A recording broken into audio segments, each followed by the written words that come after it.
They told her she was nothing more than part of the furniture. They said she was paid to serve, not to think. But when the most powerful man in the world walked into the restaurant with a problem that stumped the greatest minds at MIT and Oxford, he didn't look at the CEOs. He didn't look at the managers. He looked at the girl wiping down the table. This is the story of Vivian, the waitress everyone ignored, until she solved a $10 billion puzzle that changed everything. And wait until you see the twist the manager tried to pull. You won't believe who the sheikh really was. Vivian adjusted her apron, wincing as the stiff fabric dug into her waist. Her feet throbbed. She had been standing for 9 hours straight in cheap, black, non-slip shoes that she had bought at Walmart 3 years ago. "Table 4 needs water, Vivian. Move it! You're moving like a sloth in quicksand." The voice cracked like a whip across the kitchen. It was Marcus, the general manager of the Gilded Cage, the most exclusive restaurant in Manhattan. Marcus was a man who wore Italian suits that cost more than Vivian's yearly rent. Yet he possessed a soul as cheap as a knockoff watch. He had slicked back hair, teeth that were whitened to an unnerving degree, and a profound hatred for anyone he considered beneath him, which meant he hated Vivian. "I'm going, Marcus," Vivian said, her voice quiet. She kept her head down. That was the rule. Eyes down, mouth shut. Pour the water. Disappear. She was 24, but her eyes looked older. Once those eyes had scanned complex calculus equations and theoretical physics papers with joy. Once, she had been on a scholarship track to Stanford. But then came the accident, the car crash that took her parents and left her little brother, Leo, needing round-the-clock care. The scholarship money went to medical bills. The textbooks were replaced by double shifts. The dreams of being a mathematician were buried under piles of dirty dishes and ungrateful customers. She walked out onto the floor. The dining room was a sea of velvet, crystal, and the heavy scent of expensive perfume, Chanel No. 5 and Tom Ford Oud Wood. The clinking of silverware against fine china sounded like aggressive chattering. She approached table 4. A wealthy couple was arguing in hushed tones about which summer home to sell. As Vivian poured the sparkling water, the woman didn't even pause her sentence. She simply moved her elbow, knocking the bottle in Vivian's hand. Water splashed onto the pristine white tablecloth. A tiny drop hit the woman's Gucci dress. The reaction was instantaneous. "You clumsy idiot!" the woman shrieked, standing up. The room went silent. Vivian froze. I'm so sorry, Mom. You moved your arm, and are you blaming me?" The woman gasped, her face turning a mottled red. Marcus, get over here." Marcus materialized instantly, his face a mask of professional concern that barely hid his glee at the situation. "Mrs. Vanderbilt, my deepest apologies. What has this girl done now?" "She threw water on me. She's incompetent. Look at her. She looks exhausted and dirty. It ruins the appetite." Marcus turned to Vivian, his eyes cold and hard like flint. "Vivian, kitchen. Now, we will discuss your employment status after the shift. Get a fresh cloth. If you speak another word, you're out on the street tonight." Vivian bit her lip so hard she tasted iron. She needed this job. Leo's medication cost $600 a month. She couldn't lose this. "Yes, sir," she whispered. As she retreated to the kitchen, she heard Marcus's voice booming behind her, loud enough for the whole room to hear. So hard to find good help these days. They just don't have the mental capacity for high-end service. Vivian pushed through the swinging doors, her hands shaking. She leaned against the stainless steel counter, taking deep breaths. Mental capacity, she thought bitterly. If only they knew. In her locker, hidden beneath her spare apron, was a notebook. It wasn't filled with gossip or doodles. It was filled with the Riemann hypothesis, with corrections to published papers on quantum cryptography she read at the public library. Numbers were her safe place. Numbers made sense. People like Marcus did not. "Don't let him get to you, kid," said Chef Gordon, a large, gruff man who was the only person in the building who treated her like a human being. He slid a small plate of truffle fries toward her. "Eat. You look like you're going to pass out." "Thanks, Chef." Vivian managed a weak smile. Suddenly the kitchen doors flew open. The floor manager, a frantic woman named Sarah, rushed in. She looked like she had seen a ghost. "Everyone, listen up," Sarah hissed. "Stop what you are doing. The floor needs to be cleared. Now." "Who is it?" Chef Gordon asked, not looking up from his searing scallops. "The president." "Bigger," Sarah whispered. "It's him, Sheikh Adrian, the billionaire from the energy conglomerate. He just bought the entire block." The kitchen went silent. Sheikh Adrian wasn't just rich, he was GDP of a small country rich. He was a Western-educated royalty, a man known for his ruthless intelligence and his cold demeanor. He was an investor, a visionary, and according to the tabloids, the most difficult man in the world to please. "He's requested the entire center section," Sarah said, her voice trembling. "And he's brought his security detail. Marcus is freaking out. He wants the best server out there. Jessica, you're up." Jessica, a tall, stunning blonde who spent more time checking her makeup than working, smirked. "Finally. Someone who can appreciate class." Sarah looked at Vivian. "And you? Just stay out of the way. If he sees you, with your cheap shoes and that stain on your apron, just hide in the back." Vivian nodded. She was used to hiding, but fate, it seemed, had a different calculation in mind for tonight. The atmosphere in the gilded cage shifted from casual luxury to suffocating tension. The air felt thinner. Vivian watched from the sliver of the window in the kitchen door. Sheikh Adrian walked in. He didn't look like the caricatures in the movies. He wore a bespoke navy suit, likely Savile Row, cut to perfection. He was tall, with broad shoulders and dark hair that was just starting to grey at the temples. He was handsome, undeniably, but his expression was terrifying. It was a look of pure, unadulterated stress. He didn't sit. He paced around the large center table. Two men in suits, clearly his advisors, sat nervously with laptops open. "It doesn't make sense, Julian," Sheikh Adrian said, his voice carrying a deep, British accent. "The geologic survey data for the northern sector correlates with the satellite imaging, but the extraction efficiency algorithm is returning a null value. If we bid on this land and the formula is wrong, I lose $10 billion by Monday morning." "Sir," one of the advisors, a man named Julian, stammered, "we have the team at MIT running the numbers again. They said it takes time." "I don't have time." Adrian slammed his hand on the table, making the silverware jump. Jessica, who was approaching with a wine list, flinched and stepped back. "The auction is in 48 hours. The board wants to pull out. I know the oil is there. I can feel it. But I can't prove it without solving the variable in the equation." He pulled a large, folded blueprint document from his briefcase and spread it over the table, pushing aside the expensive crystal glasses. He took out a fountain pen, a Mont Blanc that probably cost more than Vivian's life savings, and began scribbling furiously on the margins. "Get me a coffee. Black. And tell the chef I don't want food. I want silence," Adrian commanded, not looking up. Jessica rushed to the kitchen. "He's a monster," she hissed. "He almost bit my head off. He's drawing on the table." Marcus was sweating. "Just give him whatever he wants. Keep the water glasses full.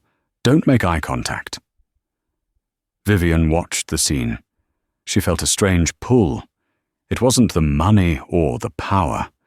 It was the words he had used. Extraction efficiency algorithm. Null value. It sounded like a variable density problem. 30 minutes passed. The tension in the dining room was palpable. Other guests were eating in silence, terrified of disturbing the billionaire. Sheikh Adrian was still hunched over the table, his tie loosened, his hair slightly messy. He had covered 3 napkins in complex equations. He looked defeated. He rubbed his temples, his eyes closed in exhaustion. "It's impossible," Adrian muttered. "There's a flaw in the base logic. We have to pull the bid." "I'll call the board, sir," Julian said softly. "Wait," Adrian sighed. 5 more minutes. I need to clear my head." He stood up. "Where is the restroom?" "Right this way, sir," Marcus said, practically bowing as he escorted Adrian away from the table. The 2 advisors also stood up to take urgent phone calls outside, leaving the table unattended. The table was a mess of papers, blueprints, and coffee cups. "Vivian!" Marcus snapped from across the room as he walked back. "Clear table 5, the one next to the Sheikh. Quickly, before he gets back. And don't you dare touch his papers." Vivian nodded and grabbed her bus tub. She hurried out to the floor. She reached table 5, which was right next to the Sheikh's chaotic spread. As she wiped down the wood, her eyes involuntarily drifted to the blueprints spread out on the Sheikh's table.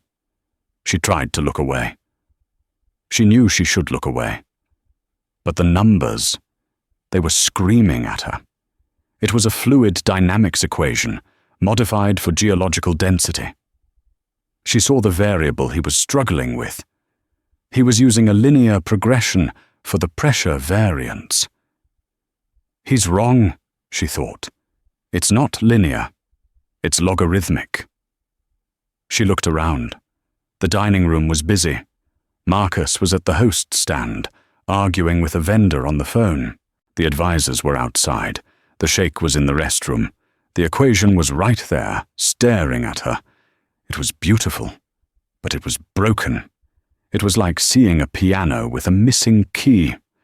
She couldn't just leave it. It was a physical itch in her brain. Vivian put down her spray bottle. Her heart hammered against her ribs like a trapped bird. "Don't do it, Vivian. You'll get fired. But if he uses that math, the drill pressure will collapse the shaft. He won't just lose money. People could get hurt." She took a step closer. There was a linen napkin lying next to the blueprint, covered in Adrian's frustrated scribbles.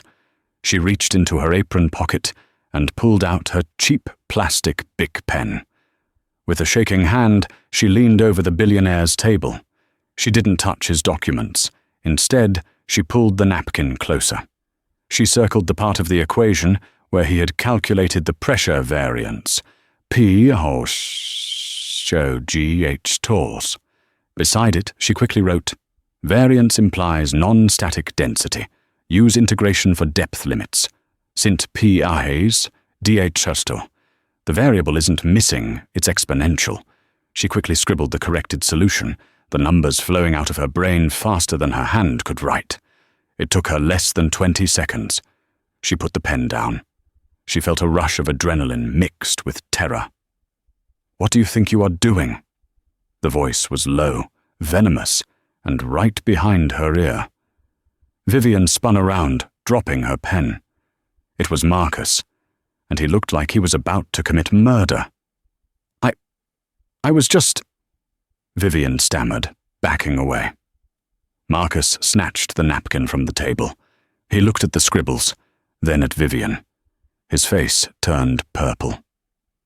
"You were drawing on the Sheikh's notes? Are you insane? Do you have any idea who this man is?" "I didn't draw on his notes. I just corrected the..." "Corrected?" Marcus let out a harsh, disbelief-filled laugh. "You? A waitress who can't even pour water without causing a scene. You think you corrected a billionaire's math?" He crumpled the napkin in his fist. Get out. Get to the kitchen. Pack your things. You are done. If Sheikh Adrian sees this trash, he'll close us down. But go, Marcus hissed. Vivian felt tears sting her eyes. She turned and ran back to the kitchen, her heart shattering. She had let her curiosity ruin the only lifeline she had for Leo. Marcus watched her go, disgust on his face. He looked down at the crumpled napkin in his hand. He was about to throw it in the trash when he paused. Marcus wasn't smart at math, but he was smart at survival. He smoothed out the napkin. He looked at the handwriting. It was neat, precise, and confident. He looked at the blueprint. He looked back at the napkin. What if? He thought. Suddenly, he saw Sheikh Adrian returning from the hallway. The billionaire looked even more exhausted than before. His shoulders slumped. Marcus took a deep breath. He adjusted his tie. He placed the napkin smoothly back onto the table, right on top of the blueprint. But he positioned it so it looked like he had just placed it there.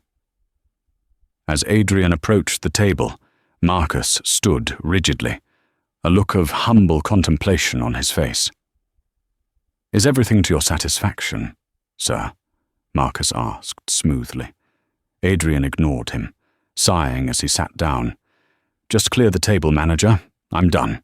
The deal is off." Adrian reached for the blueprint to fold it up. Then his hand stopped. He saw the napkin. He froze. His eyes narrowed. He picked up the linen cloth, reading the cheap blue ink scribbled next to his expensive fountain pen marks. He read it once. He read it twice. Slowly the color returned to his face. His eyes widened, not in anger, but in shock. He grabbed his calculator, punched in a few numbers, and then looked up at Marcus with an intensity that could melt steel. "Who wrote this?"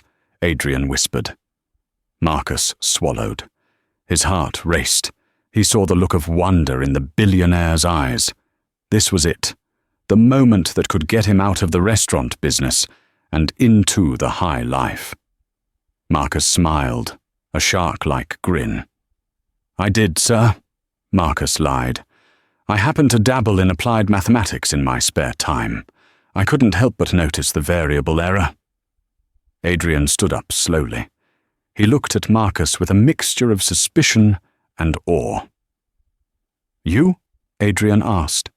"Yes, sir," Marcus said, puffing out his chest. Adrian stared at him for a long, silent moment. "Then sit down, Marcus. We have a lot to talk about."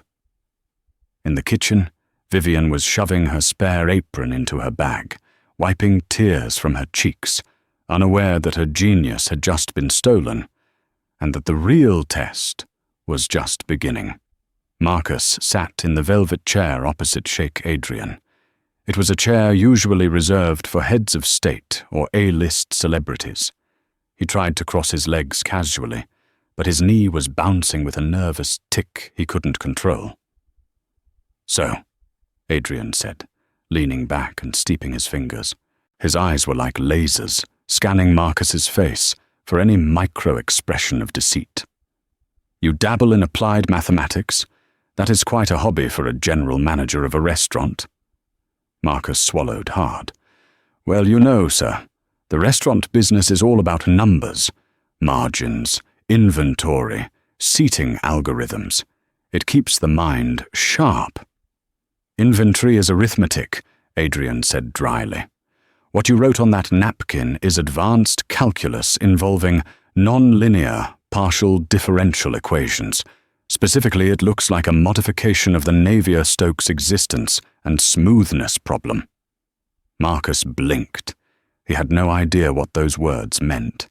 He felt a bead of sweat trickle down his back, right between his shoulder blades. "Yes," Marcus choked out. "The Stokes problem. Exactly. I've always found it fascinating." Adrian didn't smile. He reached for the teapot and poured himself a fresh cup, his movements precise and predatory. "Interesting, because the solution you provided suggests that the substrate density isn't static. If that's true, then my current drilling equipment is useless. I would need to switch to a thermal boring drill. Adrian looked up sharply. Tell me, Marcus, if I switch to thermal boring, what happens to the surrounding shale stability? Do I increase the RPM or decrease the coolant flow? The air in the restaurant seemed to vanish. Marcus felt like he was drowning. He looked at the advisors, Julian and the other man, who were staring at him with pens poised, waiting for his genius insight. Marcus cleared his throat. He looked at the kitchen door. It was swinging shut. Vivian was probably halfway down the block by now. Panic clawed at his throat. That is a very nuanced question, sir. To give you an accurate answer, I can't just guess. I need to run a quick simulation. Check my notes. You have notes here? Adrian raised an eyebrow. In my office, Marcus lied, standing up abruptly. I have a whiteboard and my reference books.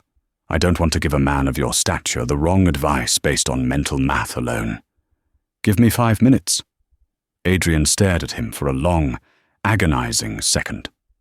The silence stretched until Marcus thought his heart would explode. Finally, Adrian nodded slowly. 5 minutes.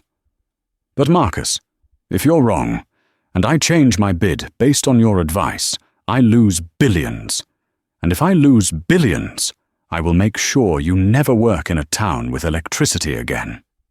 I'll be right back, Marcus squeaked. He turned and walked calmly until he was out of sight of the table. The moment he hit the corridor leading to the kitchen, he broke into a sprint. He burst through the swinging doors, his eyes wild. The kitchen was chaotic with the dinner rush. Pans were flaming, chefs were shouting. "Where is she?" Marcus screamed, grabbing Chef Gordon by the arm. Gordon pulled away, scowling. "Who? Vivian? You fired her, remember? She left out the back 2 minutes ago." "No," Marcus shrieked. He scrambled toward the back exit, slipping on a stray piece of lettuce. He kicked the heavy metal door open and ran out into the alleyway. It was raining. The alley was dark, smelling of wet cardboard and old grease. Down the alley, under the dim yellow glow of a street lamp, he saw a figure in a thin coat, struggling with a broken umbrella. "Vivian!" Marcus roared. Vivian turned around, startled. Her eyes were red from crying. "I'm going, Marcus! I'm leaving! You don't have to yell at me anymore!" Marcus ran up to her, panting, destroying his $500 shoes in a puddle of murky water. He grabbed her shoulders. "You can't leave! You fired me!" Vivian cried, pulling away. "You said I was trash!" I was rash," Marcus panted. He looked back at the door. He had 3 minutes left. "I'm rehiring you. Right now. Double your hourly rate." Vivian stared at him, confused. This man had tormented her for 2 years. "I don't want to work for you. I'm going home to Leo." "Triple," Marcus shouted. And a bonus. $1,000. Cash. Tonight." Vivian froze. $1,000. That was 2 months of Leo's physical therapy. That was the new wheelchair he needed. She looked at Marcus's desperate, sweating face. She didn't trust him, but she trusted the look of fear in his eyes. He needed something. "What do you want?" she asked suspiciously. Marcus reached into his pocket and pulled out a fresh linen napkin and a pen. He shoved them at her. "The Sheikh," he gasped. He asked a question about thermal boring drills and shale stability, RPM versus coolant flow. "What's the answer?" Vivian looked at the napkin, then up at Marcus. The realization hit her like a physical blow. "You took credit for my math," she said softly. "You told him you solved it." "Does it matter?" Marcus snapped, his cruelty returning as his panic subsided slightly. "You're a waitress. He's a billionaire. Do you think he wants to hear that a girl who scrubs tables solved his $10 billion problem? He wants an expert. I'm the face. You're the brain. That's how the world works. He checked his watch. 2 minutes, Vivian. Solve it and you get the cash. Walk away and I'll call every restaurant in the city and tell them you steal silverware. You'll never work again. It was a lie, but Vivian couldn't risk it. She thought of Leo waiting for her at home. She thought of the stack of medical bills on her kitchen counter. She snatched the napkin. She closed her eyes for a second, visualizing the physics. Thermal stress on shale, brittle fracture points, heat dissipation rates. If he switches to thermal, Vivian said, her voice steady and monotone, he can't increase RPM or the vibration will shatter the shale. He needs to increase the coolant flow by 40% and pulse the drill. It creates a thermal shock that cracks the rock without destabilizing the shaft. She wrote the differential equation for the thermal shock variance on the napkin. She handed it back to Marcus. Pulse the drill, Marcus repeated, staring at the napkin. Increase coolant. Give me the money, Vivian said. After the shift, Marcus sneered, turning back toward the door. Get back inside. Put on your apron. But stay in the kitchen. If he sees you, the deal is off. He slammed the heavy door, leaving her standing in the rain. Vivian stood there for a moment, the water soaking through her coat. She felt used. She felt small. But she also felt something else. A spark of anger. It was a small spark, but it was hot. She walked back to the door. She wasn't going to hide in the kitchen. Not this time. Marcus walked back onto the dining floor, smoothing his wet hair. He slowed his breathing, composing his face into a mask of confident authority. He approached the table. Sheikh Adrian was checking his watch. 4 minutes and 40 seconds, Adrian said without looking up. You cut it close, Marcus. Marcus sat down, sliding the napkin across the table. I had to double-check the thermal conductivity coefficients of the shale in that region. I didn't want to be imprecise. Adrian picked up the napkin. He studied the equation. He studied the suggestion. Pulse drilling. Increase coolant flow. Slowly, a smile spread across the billionaire's face. It was the first time he had smiled all night. Brilliant, Adrian whispered. It solves the heat fracture issue. Why didn't my team at MIT see this? They were too focused on talk. He looked at Marcus with new respect. You're full of surprises, Marcus. I must admit, I judged you by your suit and your smile. I didn't think you had this kind of depth. Marcus preened. We all have our secrets, sir. Indeed, Adrian said. He folded the napkin and placed it in his pocket. Marcus, I want to offer you a job. My chief operations officer just resigned. The salary is $2 million a year, plus stock options. I need a mind like yours in Dubai. Marcus nearly fell off his chair. $2 million. It was a dream. It was everything he had ever wanted. I would be honored, sir. Good, Adrian said. But first, there is one final variable, a theoretical one. It's been bothering me for years. It's a logic puzzle, really. A test of pure reasoning. Marcus felt his stomach drop. A puzzle? Yes, Adrian leaned forward. It's about the Riemann zeta function.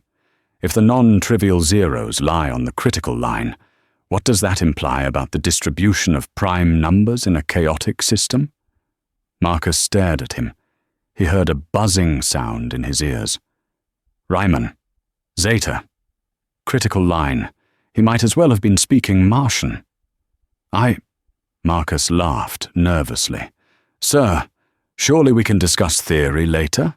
After we celebrate the oil deal? I never do business with someone until I know the limits of their mind, Adrian said, his voice turning cold again. Humor me. Just a quick verbal explanation. How does the distribution correlate? Marcus looked around the room desperately. He couldn't run back to the kitchen again. It would look too suspicious. He was trapped. Well, Marcus stammered. The distribution is random? It's chaotic, like you said. Adrian stared at him. The silence was deafening. Random? Adrian repeated softly. That is the answer of a high school student, not a mathematician. Adrian's eyes narrowed. He looked at the napkin in his pocket, then at the first napkin on the table. He reached out and picked up the first one, the one Vivian had written on initially. He held it up to the light. Then he picked up the second one. Marcus, Adrian said, his voice dangerously quiet. Why is the slant of the T different on these two notes? And why is the pressure of the pen stroke lighter on the second one? I was rushing, Marcus lied, sweat pouring down his face. My hand was tired. Your hand was tired from 5 minutes of work? Adrian stood up. He towered over the table. I don't like being lied to, Marcus. And I really don't like thieves. I'm not lying, Marcus insisted, his voice rising in panic. It's my work. Then solve one more, Adrian challenged. He grabbed a blank coaster and a pen. He slammed them down in front of Marcus. Integrate $x squared times $$ to the power of $x. Simple calculus. Do it now, while I watch. Marcus held the pen. His hand was shaking so hard the tip tapped against the cardboard. He stared at the coaster. He knew $x. He knew squared. He didn't know how to put them together. He froze. You can't do it, Adrian said, disgust filling his voice. You didn't write those equations. Who did?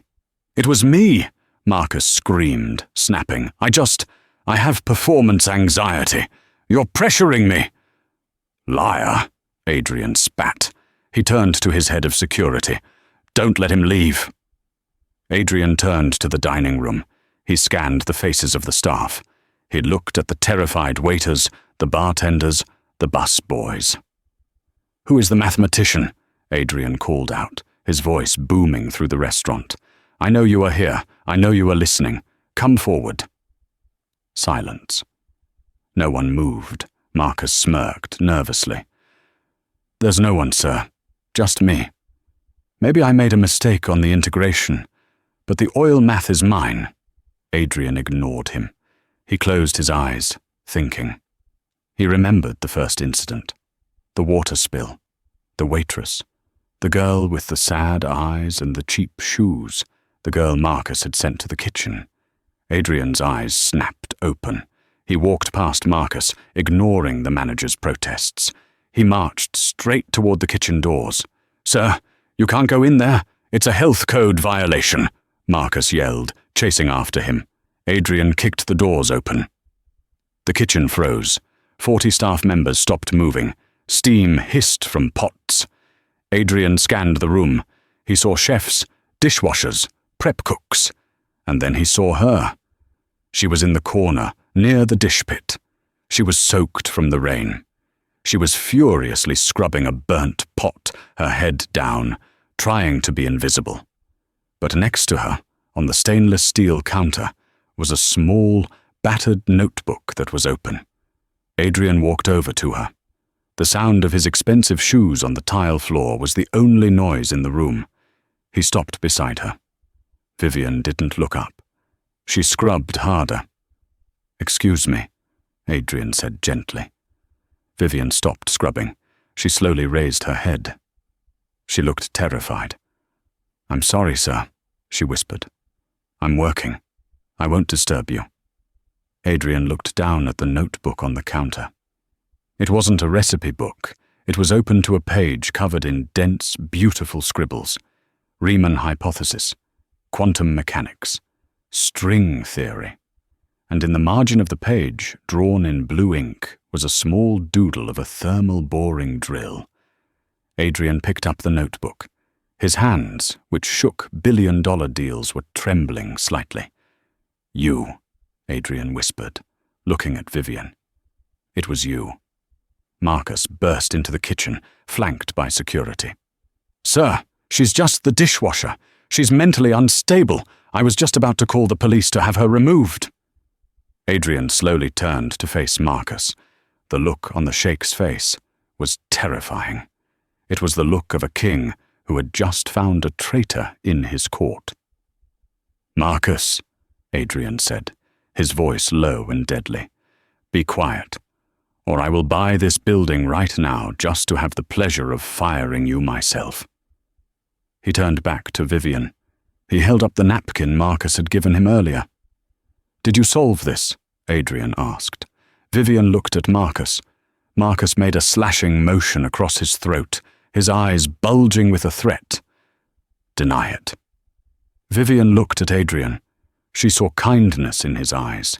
She saw intelligence. She took a deep breath. She thought of Leo. She thought of the years of being ignored, of being called stupid, of being invisible. "The coolant flow needs to be increased by 40%, Vivian said clearly, her voice ringing through the silent kitchen. "And you have to pulse the drill. Otherwise, the shear stress will fracture the shale." The kitchen gasped. Adrian smiled, a genuine, warm smile.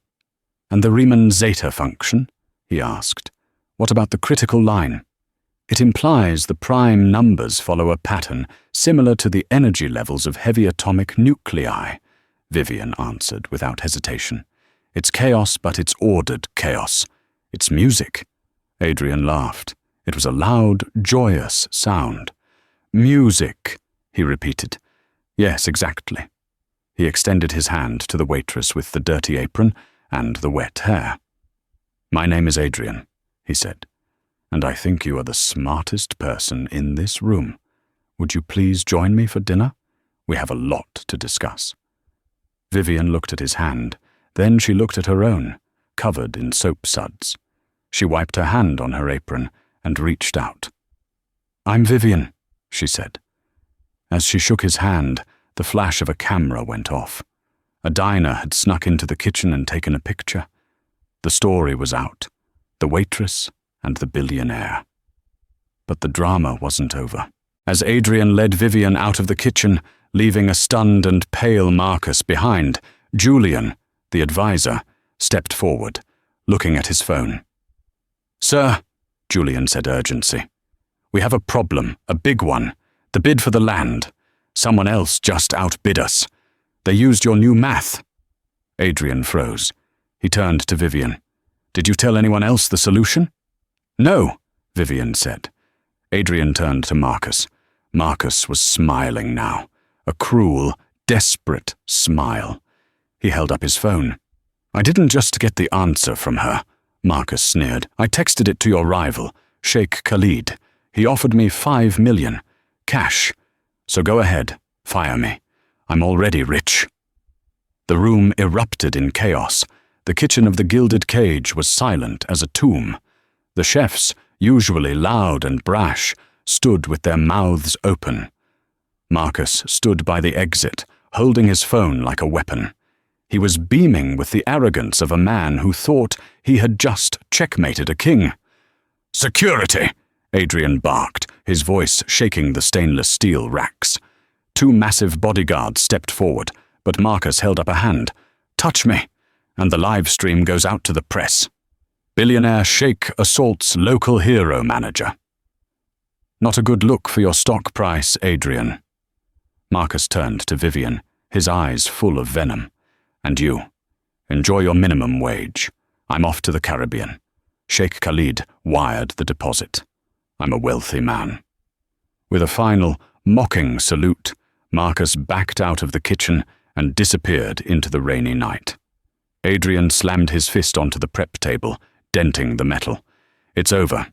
Khalid has the thermal equation. He knows the land is drillable. He'll outbid me by $1 billion just to spite me. The family legacy. Gone." He looked at Vivian. "I'm sorry. I should have protected you. I should have seen him for the snake he is." Vivian didn't answer. She wasn't looking at Adrian. She wasn't looking at the door where Marcus had vanished. She was staring at the blueprint, which was still sitting on the table where Adrian had left it. Her eyes were darting back and forth, scanning the geological survey lines. "Vivian?" Adrian asked softly. "He didn't get everything," Vivian whispered. "What?" Vivian grabbed a red marker from the expeditor's station. She walked over to the blueprint. Her fear was gone, replaced by the cold, hard focus of a mathematician in her element. "Marcus took a picture of the napkin," Vivian said, her voice gaining strength. "He sold the equation for thermal stability.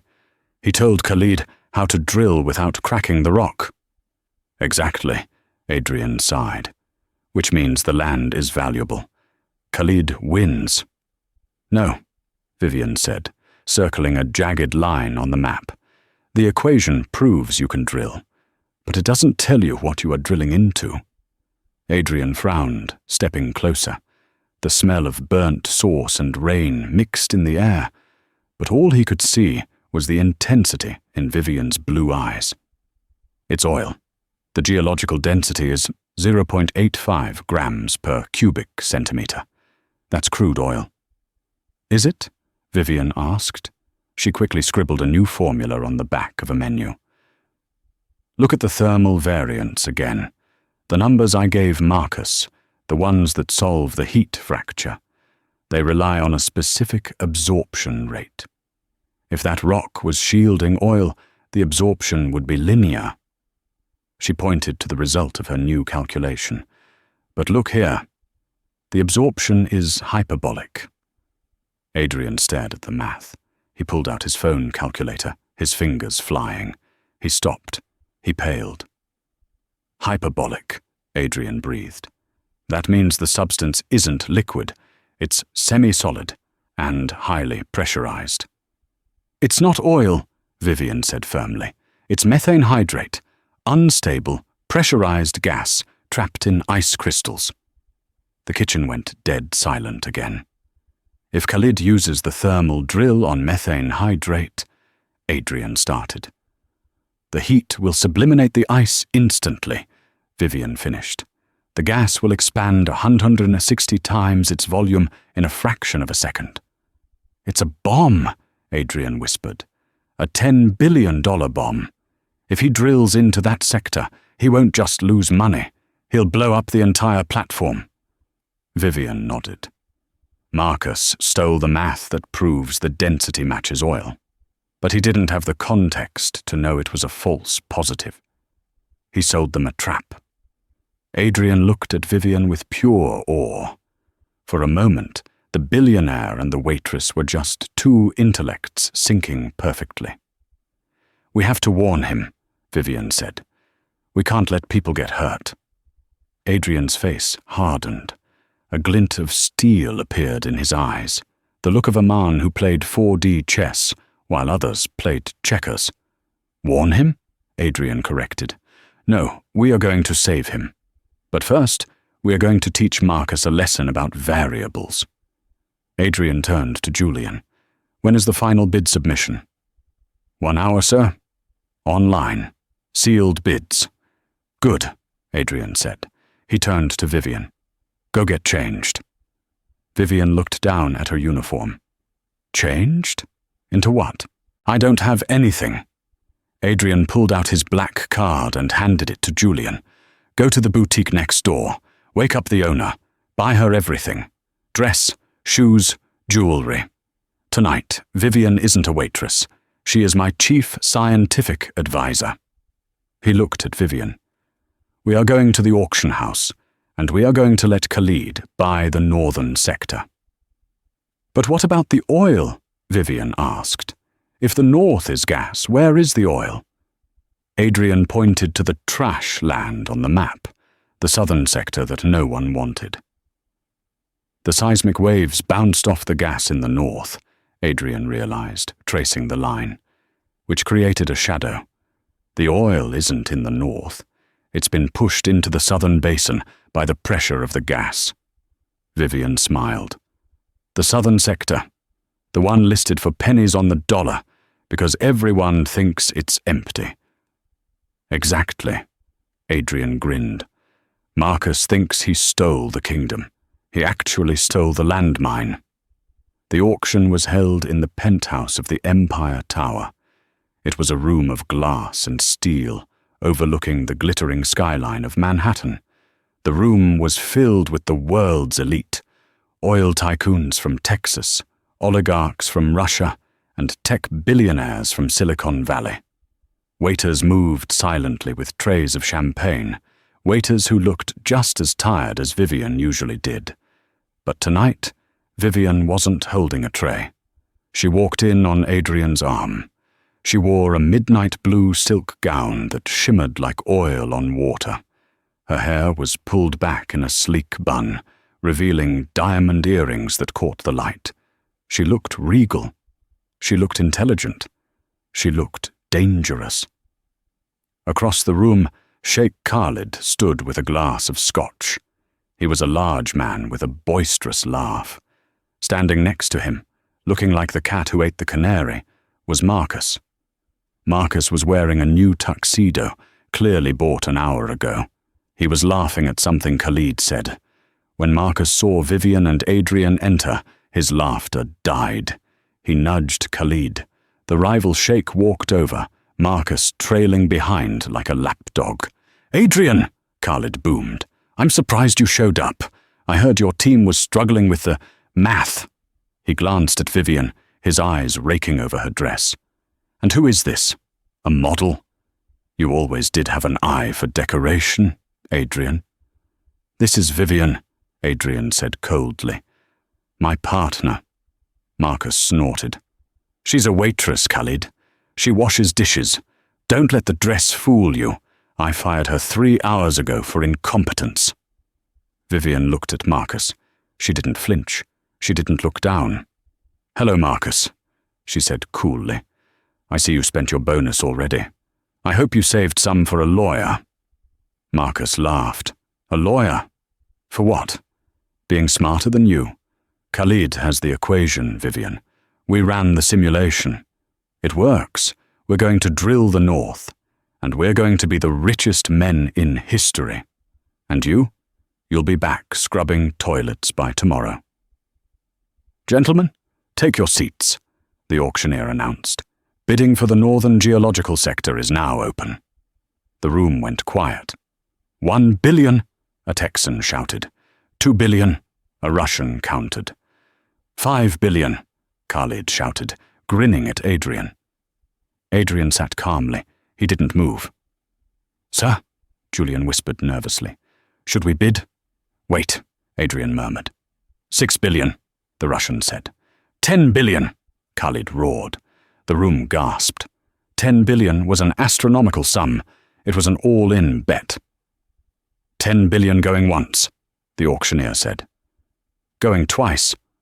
Khalid looked at Adrian. Give up, Adrian. You know the oil is there. Marcus proved it. Adrian stood up. He looked at Khalid, then at Marcus. It's yours, Khalid, Adrian said calmly. I fold. Marcus pumped his fist. Yes, we won. Sold to Sheikh Khalid for $10 billion. The gavel banged.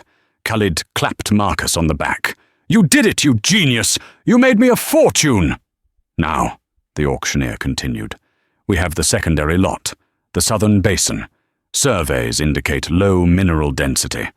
Opening bid at 10 million. The room laughed. 10 million was pocket change. Nobody wanted the dry land. 10 million, Adrian said clearly. Khalid laughed. Buying a sandbox for your children to play in, Adrian? Go ahead. Take the scraps. Any other bids? The auctioneer asked. Silence. Marcus smirked at Vivian. Pathetic. Buying dirt just to save face. Sold to Sheikh Adrian for $10 million. The gavel banged again. The auction was over. Champagne corks popped. Khalid and Marcus were surrounded by people congratulating them.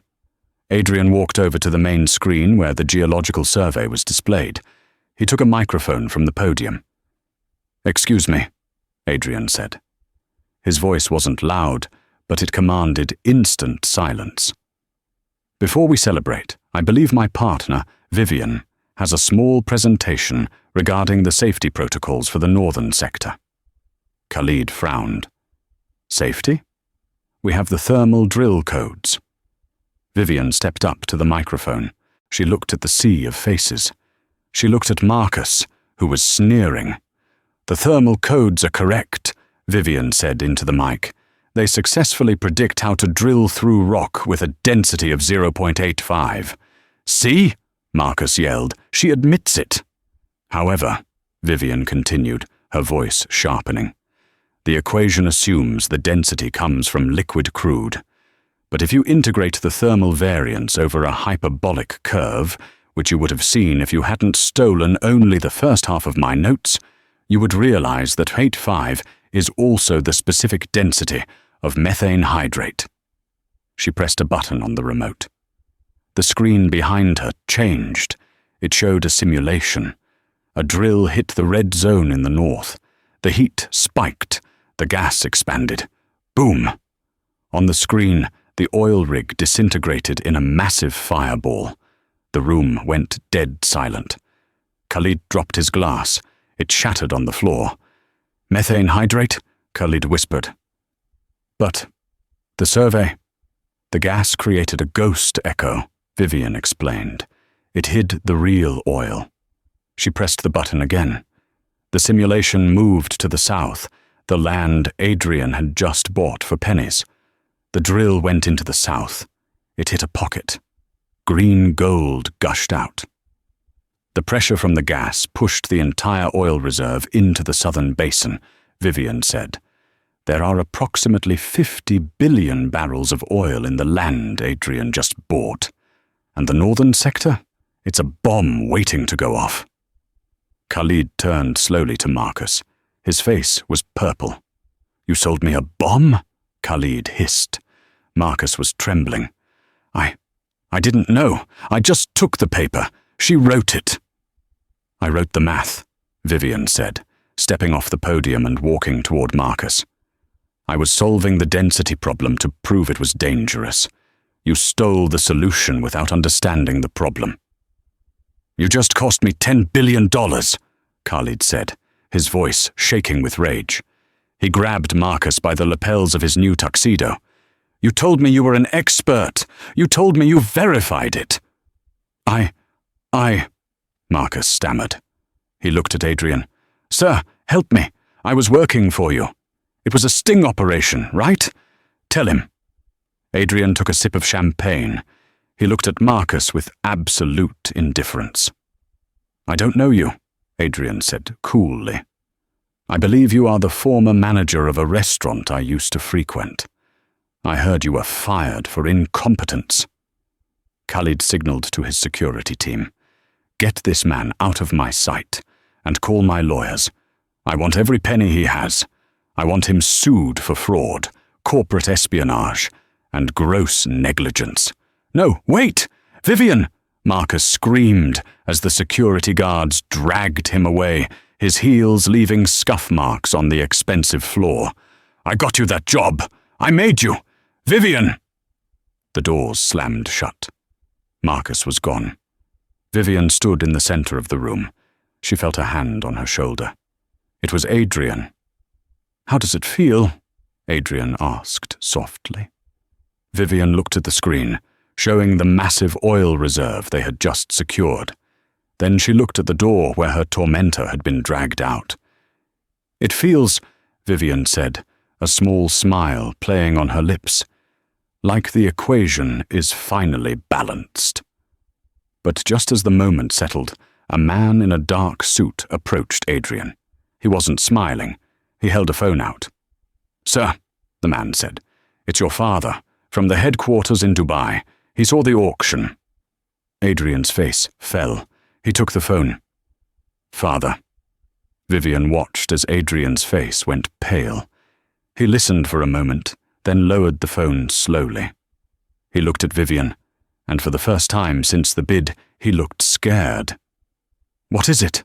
Vivian asked.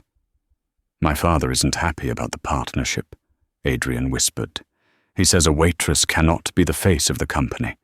He's invoking the family clause. If I don't marry a woman of royal blood by midnight tomorrow, I lose the company. I lose the southern sector.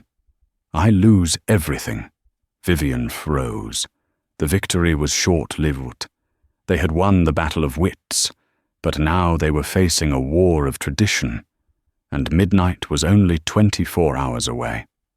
The clock on the wall of the Empire Tower penthouse read 11:15 p.m., 45 minutes until midnight, 45 minutes until Adrian lost everything. The room was empty now, save for Adrian, Vivian, and Adrian's personal attorney, a sharp-faced man named Mr. Sterling. The victory over the oil field felt distant, overshadowed by the crushing weight of the ancient family bylaw. "There must be a loophole," Adrian said, pacing the floor. "Check the translation of the original Arabic text. Does it strictly say royal blood, or does it imply noble standing?" Mr. Sterling adjusted his glasses, looking sympathetic but defeated. "I've checked it 3 times, sir. Must be joined in matrimony to a line of kings or established aristocracy. It's ironclad. Your father is traditional. He won't accept a waitress, no matter how brilliant she is." Adrian stopped pacing. He walked to the window, looking out at the city rain. He thought about the southern sector, the billions of dollars in oil, the legacy he had built. Then he turned and looked at Vivian.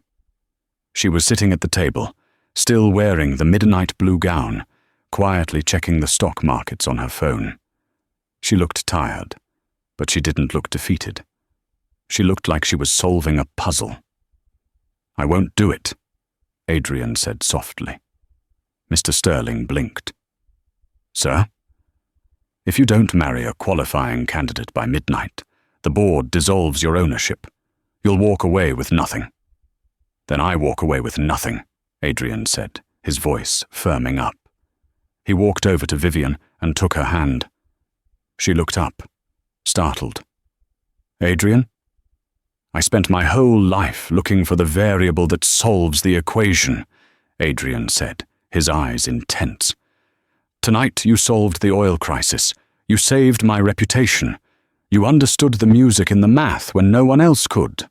If the choice is between a kingdom without you or a blackboard in a small classroom with you, I choose the classroom."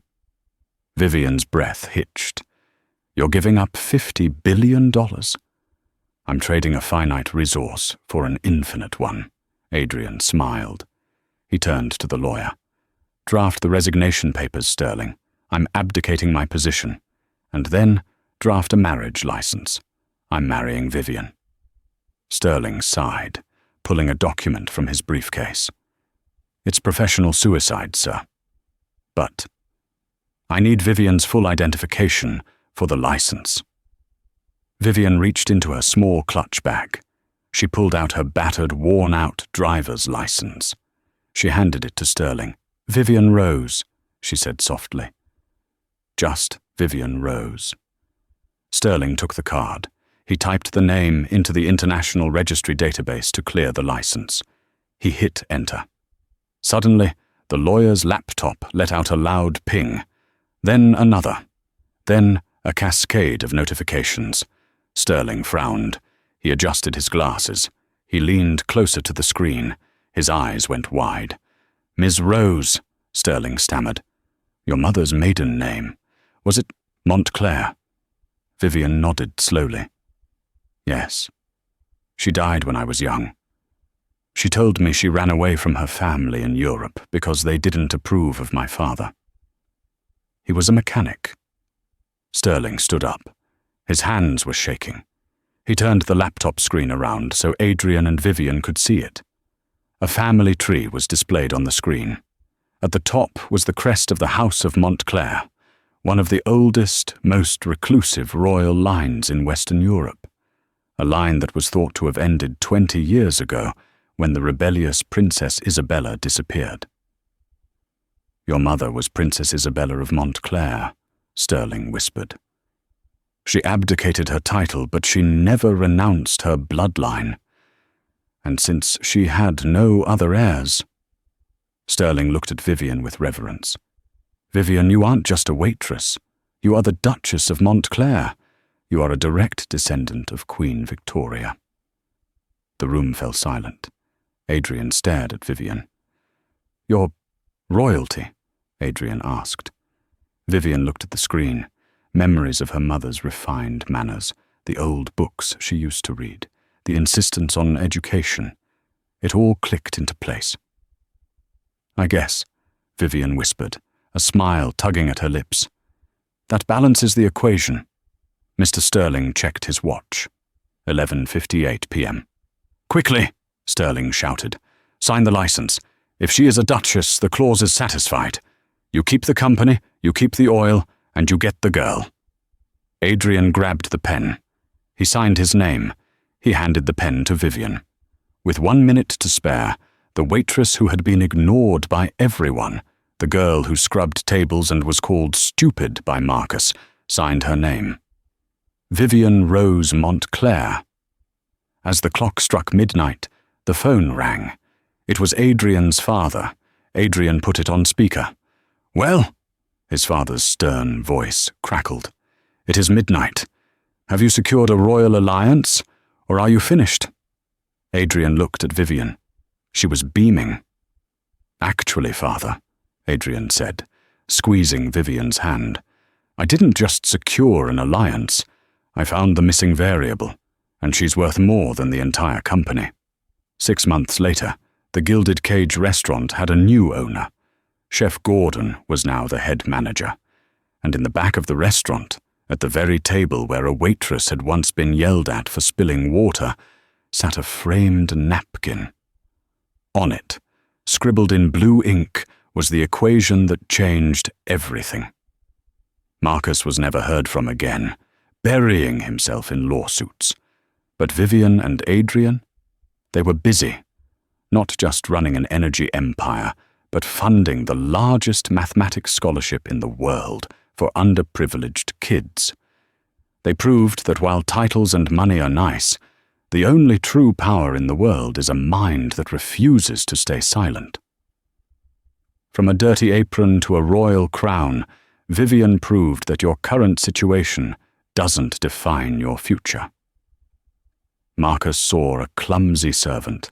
Adrian saw a genius. It just goes to show, you never know who you're talking to, so treat everyone with respect. What did you think of Vivian's hidden identity? Did you guess the twist about the methane gas? Let us know in the comments below. If you enjoyed this story of karma, romance, and justice, please hit that like button. It really helps the channel. And don't forget to subscribe and ring the notification bell so you never miss a story about the underdogs winning big. Thanks for watching, and see you in the next video.